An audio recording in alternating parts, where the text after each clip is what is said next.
당항포의 고요한 물줄기를 따라 바다와 산이 어우러진 고성의 길.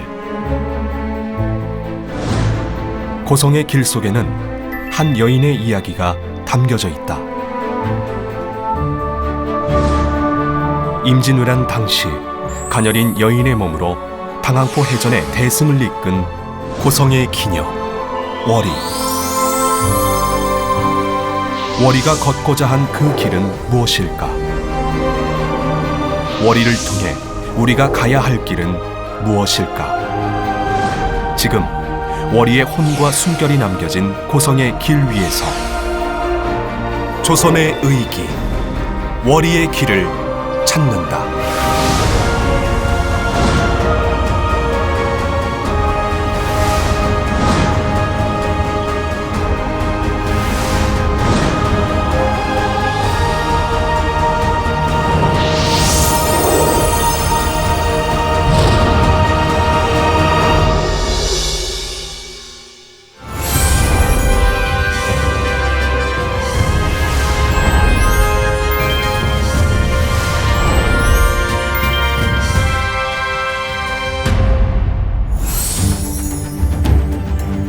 경남 고성군의 북동쪽에 가로놓인 바다. 이곳의 이름은 당항포다.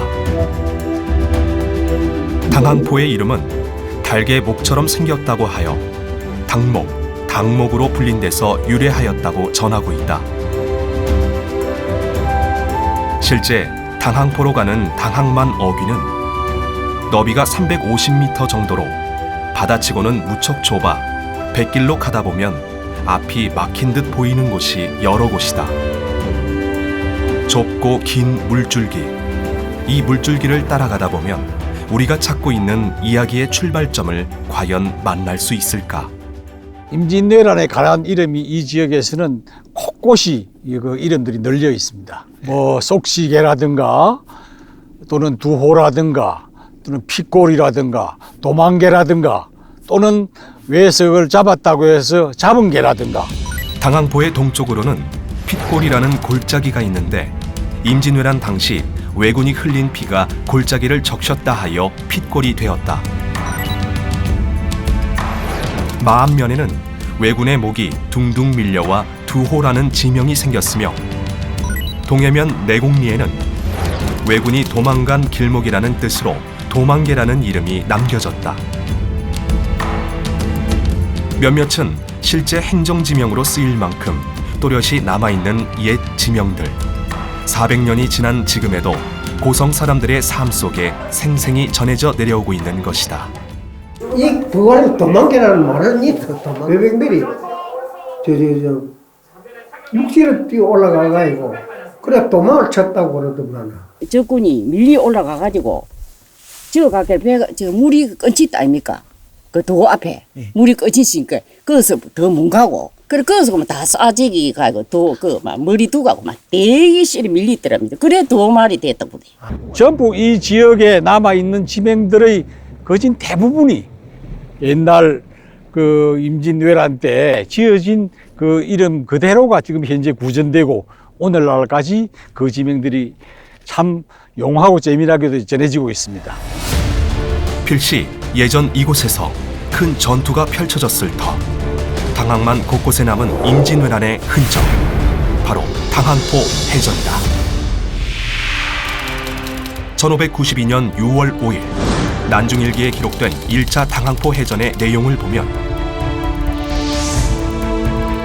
이순신이 이끄는 삼도 수군 연합함대가 고성 당항포에 왜군이 정박하고 있다는 소식을 듣고 당항포에 이르러 보니 놀랍게도 수로가 좁고 퇴로가 없는 당항만에 26척의 왜군 함대가 정박해 있었다. 이에 이순신 장군은 조선 수군에게 일제히 공격 명령을 내렸고 아무런 대비도 하고 있지 못했던 왜군은 총통과 불화살의 맹렬한 공격과 거북선의 강력한 충파 공격에 힘 한번 써보지 못하고 전멸했다. 당시 서해 진출을 노리고 있던 왜군은 이 패배로 기세가 꺾이기 시작한다.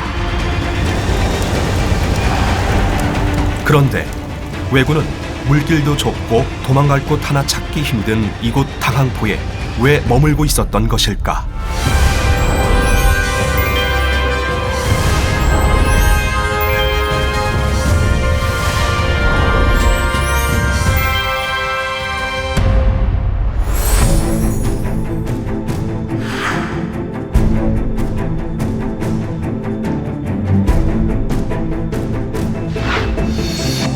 이 충무공 전서에 보면 적선 16척이 소소포에 이르렀다는 구절이 있다. 소소포로 흘러드는 강이 바로 소소강. 육지의 강이 바다로 흘러 바다와 접하는 곳에 흔히 포구가 형성되듯 소소강이 바다로 유입되는 끝자락에 소소포가 있었던 것이다. 임진왜란 당시에는 바다가 고성 내륙 깊숙이 들어와 있었다고는 하나 당시 왜군 적선은 왜 좁은 물길 끝자락 소소포까지 들어와 있었던 것일까? 소소포와 두홀이 바다, 속고 또 속은 갯가라 하여 속시계라고 불리는 이곳에 그 비밀이 숨어 있다. 도대체 누가 누구에게 어떻게 속았다는 것일까? 1592년 6월 5일 날 왜 한배가 소소강 서쪽에 정박해 있었다는 첩보를 받고 이수신 장군이 여기까지 옵니다. 근데 이 배들은 왜 있었냐? 여기서 고성읍 쪽으로 해서 저 남해로 가려 하다가 길이 없으니까 대도로 나왔어요. 그래서 여기는 쏘갔다 해가지고 속시계입니다. 그럼 누구에게 쏘갔느냐? 지도를 보니까 길이 있는데 길이 없더라 이거죠. 결국 어디에 쏘갔느냐? 워리가 그려준 지도에 쏘갔다 이거죠. 당항포 해전에 숨겨진 공신 워리의 이야기는 지금의 성악동 고분군 무기산 아래 작은 마을에서 시작된다. 논이고 이쪽이 옛날 술 이 집이 우리가 살든지 우리가 살던 살든지 이 건물이 그렇죠. 예전에 네. 바로 여기 우물터입니다. 그리고 우물터에는 무기정이라는 한자로 글이 딱 새겨져 있었어. 무기산 아래에 있었다는 기생집 무기정. 지금은 흔적도 찾아볼 수 없는 무기정은 실제로 존재했을까?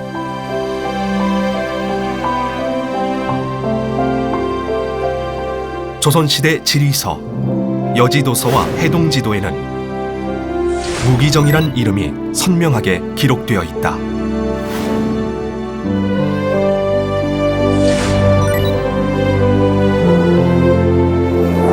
무기는 춤을 추는 기생을 뜻한다.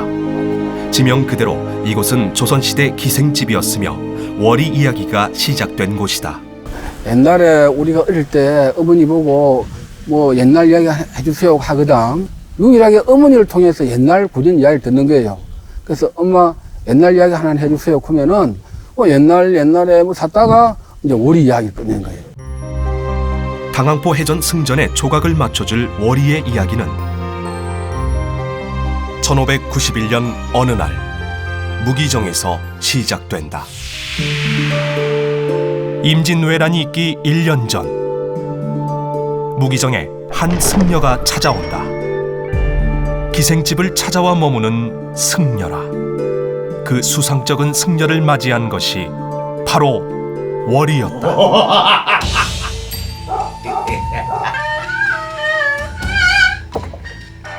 차림만 승복일 뿐 식성부터 행동거지까지 도무지 꺼리낌 없는 사내를 보며 월이는 조금씩 의심을 품게 된다.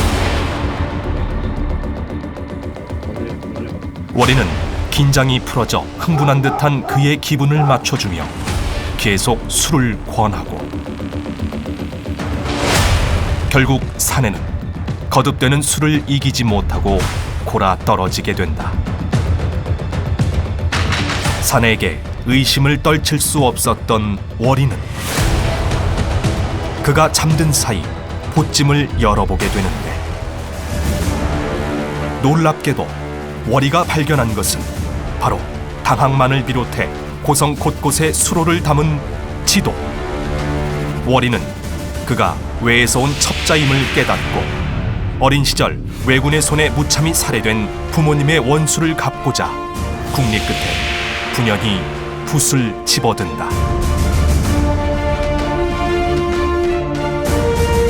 그리고는 당항만 끝자락이 마치 서쪽 바다와 연결된 것처럼 소소포를 넘어 고성 땅까지 잊지도 않은 물길을 그려넣은 것이다. 그로부터 1년 뒤 임진왜란 당시 왜군의 손에는 월이가 고쳐놓은 그 지도가 들려 있었다. 당항포를 지나 소소강을 따라 서해로 가려던 왜군은 소소포에서 백길이 없음을 알게 되고 되돌아 나오려는 순간 이순신 장군의 함대와 맞닥뜨린다. 그리하여 외치게 된 한마디, 속았다. 그 탄식을 월이도 들었을까?